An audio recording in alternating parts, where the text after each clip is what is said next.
Ambulans Malam. Novel horor pendek. Bab 1, Panggilan Tengah Malam. Jam menunjukkan pukul 11 malam saat telepon di ruang jaga rumah sakit berbunyi keras.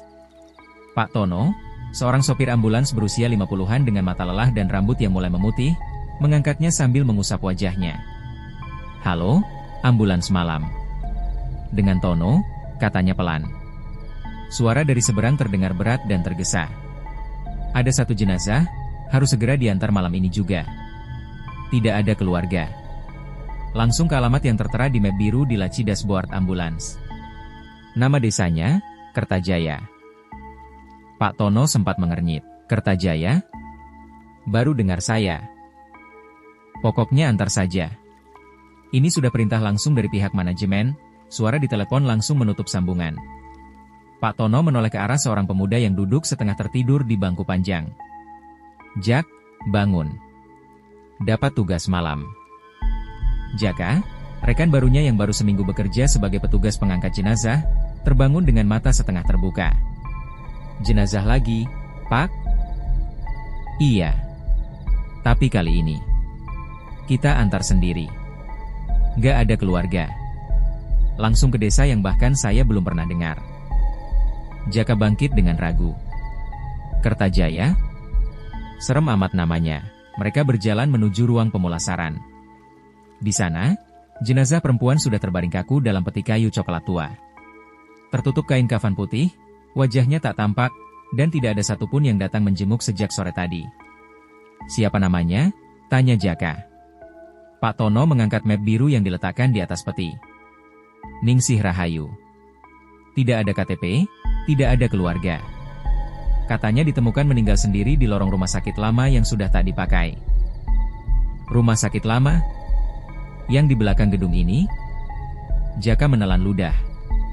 Pak Tono hanya mengangguk. Gak usah mikir yang aneh-aneh, bantu saya angkat. Dengan susah payah, mereka menaikkan peti ke dalam ambulans dan menguncinya di lantai belakang. Udara malam terasa lebih dingin dari biasanya. Saat mesin ambulans dinyalakan dan lampu dalam kabin menyala, Jaka mendadak terdiam. Pak, tadi jenazahnya menghadap ke kanan, ya? Pak Tono mengerutkan dahi. Ya, kenapa? Barusan. Saya lihat kepalanya menghadap ke kiri. Pak Tono menarik napas dalam-dalam. Mungkin kamu capek. Ayo kita berangkat. Ambulans itu meluncur perlahan keluar dari halaman rumah sakit, menembus gelap malam dan gerimis yang mulai turun. Tak ada yang tahu. Perjalanan malam itu bukan sekadar pengantaran jenazah. Itu adalah awal dari sebuah mimpi buruk yang tak akan pernah bisa mereka lupakan. Bab 2, Ketukan dari belakang. Hujan mulai turun lebih deras saat ambulans melewati gerbang rumah sakit. Jalanan kota perlahan berubah menjadi jalur sepi, hanya sesekali dilewati kendaraan. Lampu-lampu jalan redup, beberapa bahkan mati total. Jaka duduk di kursi samping Pak Tono, matanya gelisah menatap keluar jendela. Sesekali ia melirik ke belakang, ke arah tirai tipis yang memisahkan ruang sopir dan kabin jenazah. Pak, bisiknya lirih, desa Kertajaya itu jauh ya? Pak Tono mengangguk pelan. Di peta kira-kira 2 jam. Tapi itu pun kalau jalannya bagus. Baru saja kata-kata itu selesai diucapkan, terdengar bunyi. Tok, tok, tok. Jaka menoleh cepat ke arah belakang. Pak, dengar nggak? Pak Tono mengerutkan kening. Apa? Tok, tok, tok. Sekarang suara itu jelas terdengar. Seperti ada yang mengetuk dari dalam peti. Pak Tono memperlambat laju ambulans, menepi di pinggir jalan. Hujan turun makin deras. Wiper ambulans bergerak cepat, tapi kabut makin menebal. Kita cek sebentar, ya, kata Pak Tono. Jaka terlihat ragu, tapi akhirnya ikut turun. Mereka membuka pintu belakang perlahan. Cahaya lampu dalam kabin menyinari peti kayu itu. Diam, tak ada suara. Pak Tono menempelkan telinganya ke peti. Hening. Tapi saat mereka hendak menutup pintu kembali. Tok, tok, tok. Suara itu terdengar lagi. Kali ini, lebih keras. Dan ritmis. Seperti pola ketukan. 3 ketukan. Jeda. 2 ketukan. Jeda. 1 ketukan. Pak! Jaka berbisik. Itu bukan suara kayu retak, kan? Pak Tono menarik napas dalam-dalam. Mungkin. Ya mungkin suara getaran dari jalan. Petinya goyang. Tapi peti itu terkunci di lantai. Tak mungkin bisa bergerak sendiri. Mereka menutup pintu perlahan. Tak ada yang berkata apa-apa sepanjang beberapa menit berikutnya. Tapi ketika ambulans mulai melaju lagi, suara ketukan itu masih terdengar, pelan, dan terus berulang. Tok, tok, tok. Dan dari kaca spion tengah, Jaka melihat sesuatu yang membuat darahnya berhenti mengalir. Bayangan hitam berdiri di atas peti. Bab 3, Jalan yang tidak pernah ada. Jaka tercekat. Tangannya gemetar saat menunjuk kaca spion tengah. Pak, lihat. Di atas peti, ada orang. Pak Tono cepat menoleh ke spion, tapi hanya melihat ruang kosong di belakang. Tak ada siapapun. Kamu halusinasi, Jack. Fokus. Jangan pikir aneh-aneh, katanya, berusaha tenang meski napasnya mulai berat. Tapi Jaka yakin betul apa yang ia lihat. Sosok hitam, berdiri di atas peti, menunduk, menatap ke arah mereka. Pak Tono menatap layar GPS yang masih menyala. Sebentar lagi kita harus belok kiri ke Jalan Kertajaya Raya. Mereka mengikuti arah panah di GPS, lalu masuk ke sebuah jalan sempit yang diapit oleh pohon-pohon tinggi. Begitu roda ambulans melewati jalan itu, sinyal GPS langsung hilang. Layar peta kosong. Tulisan, sinyal hilang, muncul di layar. Pak, tadi jalannya aspal. Sekarang, tanah? Tanya Jaka pelan. Pak Tono mulai gelisah. Aneh. Padahal barusan kita di jalan besar. Jalan itu hanya cukup dilewati satu mobil. Tanah merahnya becek karena hujan.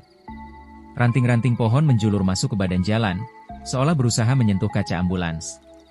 Kabut turun cepat, menutupi pandangan ke depan. Tiba-tiba, sreet. Pak Tono injak rem keras. Ban selip. Ambulans hampir tergelincir ke parit. Di tengah jalan, berdiri seorang anak kecil, menunduk, mengenakan baju putih tipis. Anak itu tidak bergerak. Tidak menoleh. Hanya berdiri diam di tengah jalan, dalam kabut. Pak, itu anak kecil, bisik Jaka. Pak Tono membuka kaca sedikit. Dek! Minggir! Bahaya di tengah jalan. Anak itu tidak menjawab. Hanya berdiri. Masih menunduk. Lalu, menghilang. Dalam sekejap mata. Tanpa suara. Tanpa jejak. Mereka terdiam. Hanya bunyi detak jam dashboard yang terdengar. Lalu, terdengar suara kecil dari dalam ambulans. Kamu yang antar, kamu juga yang harus temani. Jaka membeku. Pak, suara itu, dari dalam peti. Pak Tono mengangguk pelan. Wajahnya pucat. Ambulans itu perlahan mulai melaju lagi, menyusuri jalan yang seakan tak ada ujung, menuju desa yang mungkin tidak pernah ada. Bab 4, Wajah di balik kafan. Ambulans itu terus melaju perlahan, menembus kabut yang makin tebal. Lampu depan nyaris tak mampu menembus pekatnya kabut di jalan sempit itu. Jaka kini duduk kaku, tangan mencengkeram lutut, matanya tak lepas dari kaca spion tengah. Pak! Petinya gerak lagi, bisiknya. Pak Tono menoleh sekilas. Maksudmu?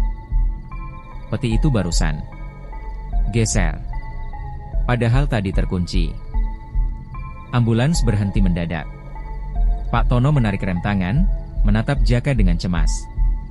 Kita cek. Dengan senter kecil, mereka turun dan membuka pintu belakang ambulans. Peti jenazah itu memang bergeser. Dari posisi semula yang terkunci rapat di tengah, kini miring ke sisi kanan. Tali pengunci di lantai terlihat robek. Pak Tono menyorotkan senter ke atas peti. Kain kafan jenazah itu sudah terbuka sebagian.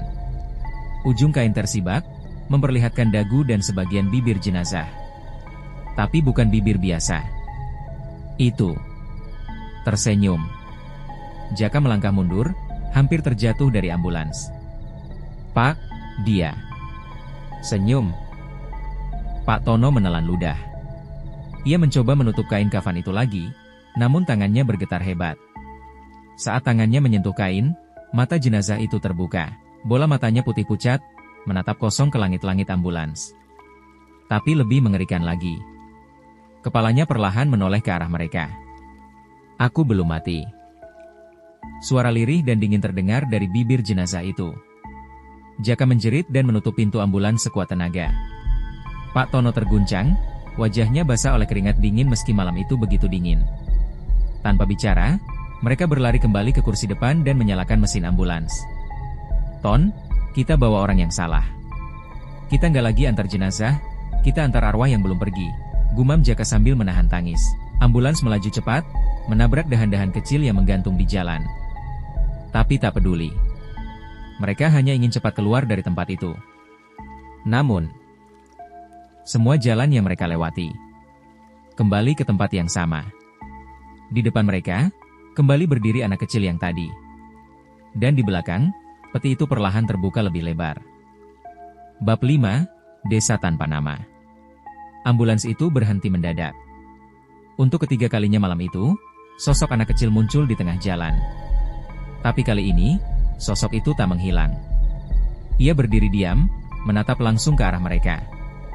"Pak, jangan turun, tolong jangan turun," bisik Jaka gemetar.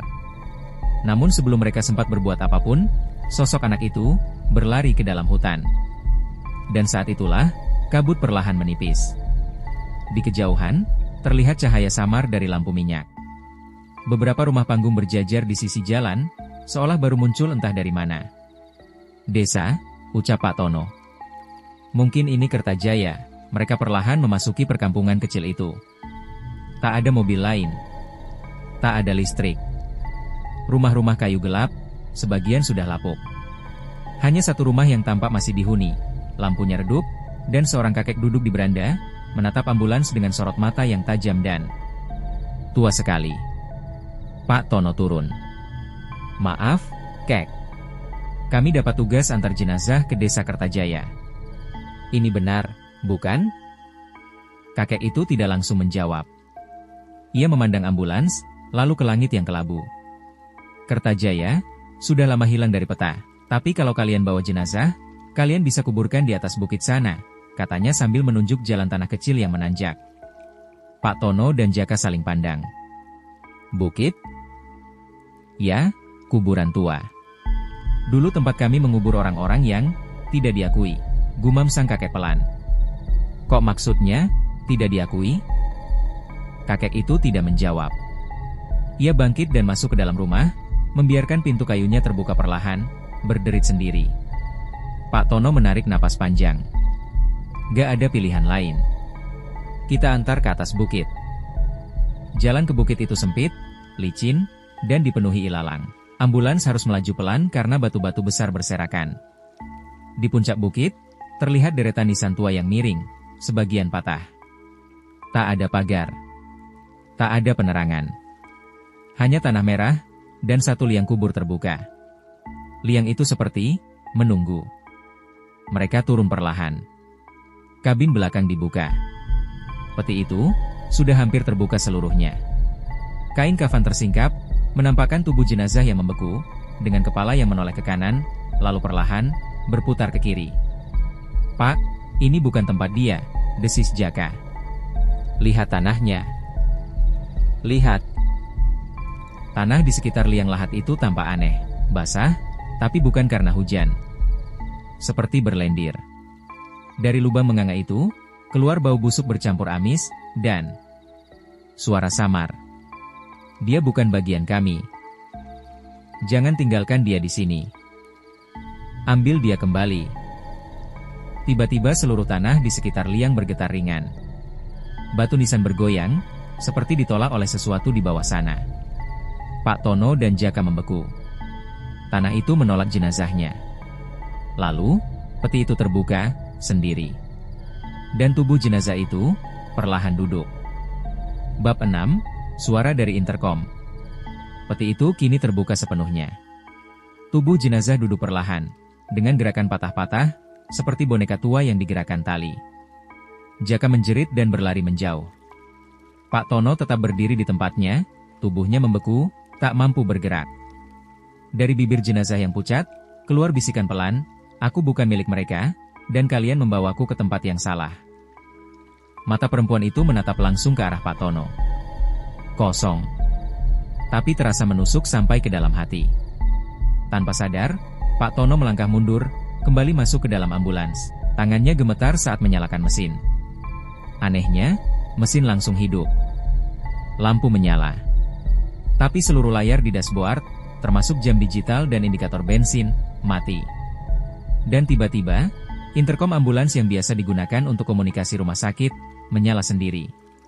Suara perempuan yang sama terdengar dari speaker, "Bukan ke bukit. Aku tidak dikubur. Aku dibuang. Kalian harus tahu. Kenapa aku ada di antara kalian?" Pak Tono meraih interkom dan mematikannya, tapi suara itu tetap menyala, bahkan makin keras. Jaka akhirnya masuk ke kabin depan dan menutup pintu. "Pak, kita harus cari tahu dia siapa sebenarnya. Ini bukan arwah biasa. Kita bawa dia ke tempat yang salah. Mungkin dari awal, semua ini memang salah." Pak Tono membuka map biru yang sejak tadi terselip di dashboard. Di dalamnya terdapat satu lembar fotokopi dokumen dari RS. Tertulis, nama, Ningsih Rahayu. Status, tidak diketahui. Keterangan, ditemukan di ruang bawah tanah gedung rumah sakit lama. Tidak ada catatan masuk. Tidak tercatat sebagai pasien. Tidak ada keluarga datang mengambil. Tubuh tidak membusuk meski sudah 3 hari. Di bagian bawah, ada catatan tulisan tangan, "Jangan kirim ke pemakaman umum. Tidak untuk dikubur. Hanya titip sementara." Jaka membaca perlahan, wajahnya memucat. "Pak, jadi, kita bukan disuruh mengantar ke makam, tapi, kita sudah melanggar." Pak Tono menggeleng. Tapi tidak ada yang bilang. "Kita cuma jalankan perintah." Interkom menyala lagi. "Kalian tidak melanggar. Kalian hanya membuka pintu untukku." Ambulans mulai bergerak sendiri. Setir berputar perlahan. Jalan menurun dari bukit seperti membawa mereka kembali ke desa. Namun saat mereka sampai di perkampungan tadi, desa itu sudah tidak ada. Yang ada hanya lahan kosong, hutan rimbun, dan papan tua yang tumbang di tanah, bertuliskan, Desa Kertajaya. Ditinggalkan sejak tahun 1999 akibat tanah longsor. Jaka menatap Pak Tono dengan wajah tak percaya. "Pak, barusan kita ke desa ini. Kita bicara sama kakek tua." Pak Tono tak menjawab. Matanya tak lepas dari papan nama itu. Lalu, dari speaker ambulans, terdengar tawa kecil. "Kalian sudah terlalu jauh. Sekarang, waktunya aku yang menunjukkan jalan pulang." Bab 7, Rumah Sakit yang Kosong. Langit malam itu tak lagi biasa. Awan hitam menutup bulan sepenuhnya, dan suasana di dalam ambulans lebih dingin dari sebelumnya, seperti berada di dalam lemari pendingin. Pak Tono memutar setir, mengikuti naluri karena GPS mati total. Tak ada sinyal, tak ada peta, tak ada penunjuk arah. "Kita balik aja ke rumah sakit, Pak," kata Jaka pelan, suaranya bergetar. Mungkin mereka bisa bantu." Pak Tono mengangguk. "Kita taruh peti itu di tempat semula. Kita nggak sanggup lagi." Setelah hampir 1 jam menyusuri jalan gelap, akhirnya gedung rumah sakit terlihat. Tapi ada yang aneh. Gedung itu gelap total. Tak ada lampu, tak ada suara, tak ada kendaraan lain. Gerbang depan terbuka lebar, ditiup angin. "Mati lampu," gumam Pak Tono. Tapi bukan hanya mati lampu. Rumah sakit itu sepi. Sepenuhnya. Mereka berhenti di belakang gedung, dekat pintu ke ruang jenazah. Dengan senter, mereka menyusuri koridor yang biasanya terang dan ramai. Sekarang, sepi. Beku.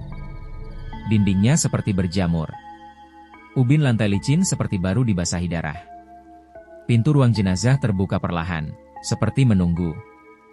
Dan di dalamnya, ada 5 peti mati, berjajar rapi.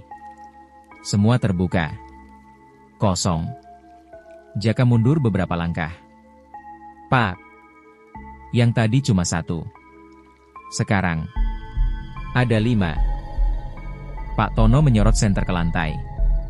Ada bekas jejak kaki telanjang dari arah ambulans, menuju peti paling tengah. Seketika, peti yang mereka bawa di ambulans bergerak sendiri keluar dari mobil. Seperti didorong oleh sesuatu yang tak terlihat. Peti itu meluncur perlahan ke tengah ruangan, bergabung dengan kelima peti lainnya. Tiba-tiba seluruh lampu di ruang itu menyala, berkedip cepat, dan dari speaker lama di langit-langit, terdengar suara, mereka semua tidak diakui. Mereka semua dibuang. Dan sekarang, aku bawa kalian ke antara kami. Pak Tono dan Jaka berlari keluar ruangan. Tapi pintu besi tertutup sendiri dengan suara dentuman keras. Terkunci dari dalam. Mereka terjebak.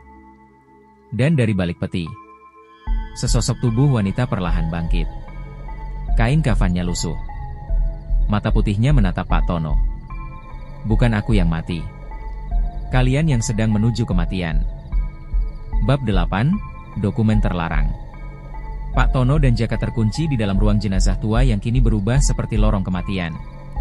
Dinding-dindingnya penuh bercak gelap, dan udara terasa sangat dingin, lebih dingin dari ruangan pendingin mayat. Peti jenazah yang mereka bawa kini terbuka lebar, dan sosok Ningsih berdiri di tengah ruangan, diam. Ia tidak bergerak. Tapi matanya terbuka lebar. Menatap langsung pada mereka. Pak! Suara Jaka nyaris tak terdengar, kita nggak bisa tetap di sini. Kita harus keluar. Kita harus cari tahu siapa dia sebenarnya. Pak Tono mengangguk, mencoba menahan napas beratnya. Ia melihat ke sekeliling ruangan dan menemukan sebuah lemari arsip tua di pojok ruangan. Seolah digerakkan naluri, ia membuka lemari itu. Tumpukan map usang di dalamnya sudah dipenuhi debu. Namun salah satu map berwarna merah mencolok. Di sampulnya tertulis dengan spidol, rahasia dilarang dibuka tanpa izin. Pak Tono membukanya. Isinya adalah salinan laporan keamanan rumah sakit, disertai beberapa foto hitam putih kabur. Salah satu foto menunjukkan sesosok wanita muda duduk di kursi roda dengan tangan terikat. Nama, tidak diketahui. Dijuluki, pasien 45A, wanita tanpa identitas. Keterangan, masuk secara misterius ke rumah sakit malam hari. Tidak pernah tercatat di sistem administrasi. Ditemukan berkeliaran di lorong bawah rumah sakit. Tidak bisa diajak bicara. Menatap kosong. Beberapa perawat melaporkan gangguan setelah kontak dengan subjek. Pasien hilang selama 3 hari, kemudian ditemukan meninggal mendadak di ruang bekas bedah lantai bawah. Di bagian akhir laporan, tertulis catatan tangan dari direktur lama rumah sakit, subjek tidak boleh dikubur. Setiap kali dikuburkan, tanah menolaknya. Subjek akan kembali, satu-satunya cara. Simpan di ruang dingin, jangan pernah dipindahkan. Jaka membaca cepat dan menatap Pak Tono dengan mata melebar. Pak, kita udah bawa dia keluar dari ruang itu. Kita bawa dia ke makam. Kita buka petinya. Pak Tono tak menjawab. Ia memandang ke arah Ningsih, yang kini perlahan melayang ke atas tanah, tubuhnya mulai berubah warna keabu-abuan, seolah berubah menjadi bayangan. Kalian bukan yang pertama membawa tubuhku. Tapi kalian bisa menjadi yang terakhir. Lampu ruangan mulai padam satu persatu. Pak Tono menarik tangan Jaka. Lari, mereka berlari keluar lewat lorong belakang yang menghubungkan ke gudang lama. Beruntung, pintu geser di ujung koridor itu tidak terkunci. Begitu mereka keluar, udara segar malam menyambut mereka, tapi langit masih kelam. Jam tangan Pak Tono menunjukkan pukul 00, padahal sejak tadi seharusnya sudah subuh. Jaka berbisik, waktu berhenti, Pak. Dia nahan kita di sini. Dan di belakang mereka, dari dalam ruang jenazah, terdengar jeritan panjang, seperti suara puluhan orang menjerit bersamaan. Bab 9, Arwah yang mengikuti. Pak Tono dan Jaka berlari secepat yang mereka bisa, menembus halaman belakang rumah sakit. Hujan turun kembali, kali ini lebih deras dari sebelumnya, membasahi tanah dan memburamkan pandangan. Mereka tak berani melihat ke belakang.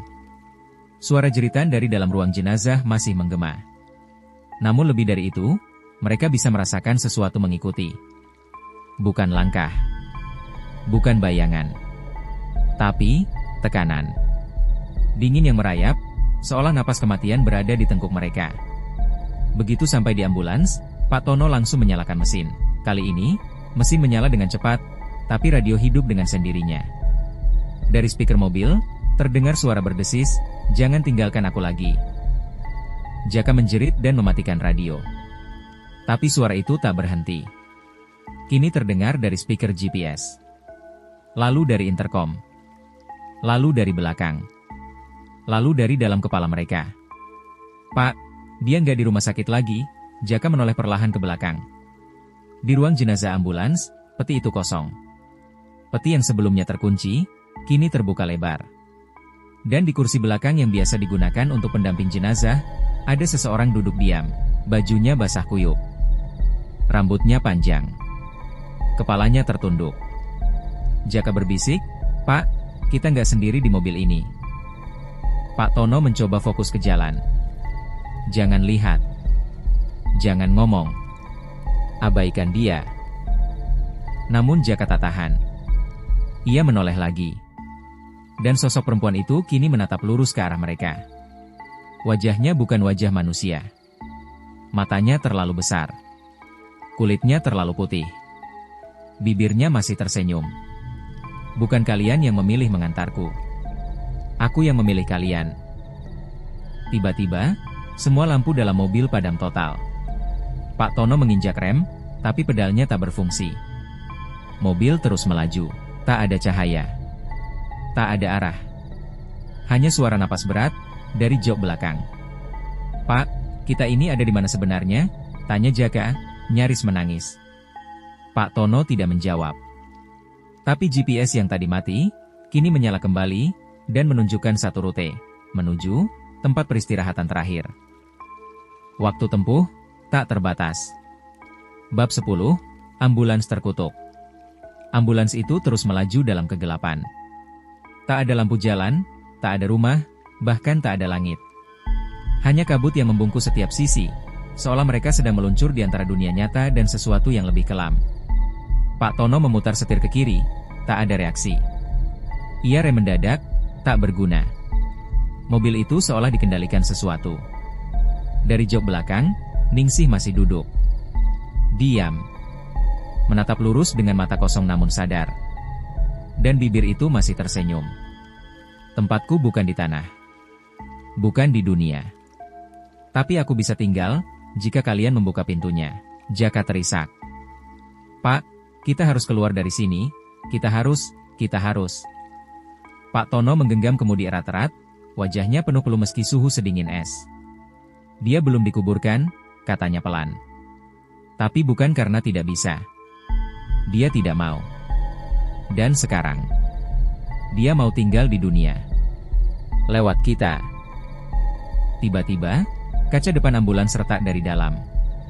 Retakan itu membentuk pola. Seperti tangan. Lalu, suara dari semua speaker menyatu, menjadi teriakan ratusan orang. "Kalian bukan yang pertama, kalian bukan yang terakhir." Lalu semuanya gelap. Ambulans berhenti mendadak. Tak ada bunyi mesin, tak ada suara angin. Hening. Beberapa hari kemudian, petugas rumah sakit menemukan ambulans itu terparkir di belakang gedung tua rumah sakit, dalam kondisi tak terkunci. Mesin mati. Tapi anehnya, tidak ada satupun yang tahu siapa yang terakhir memakainya. Di dalam kabin belakang, petinya kosong. Namun seluruh dinding dalam ambulans penuh goresan, seperti cakaran dan tulisan samar. Yang terbaca jelas hanya satu kalimat, "Aku masih di sini." Sekian cerita horor kali ini, like dan subscribe jika kalian suka video ini. Tuliskan masukan kalian di kolom komentar ya. Terima kasih.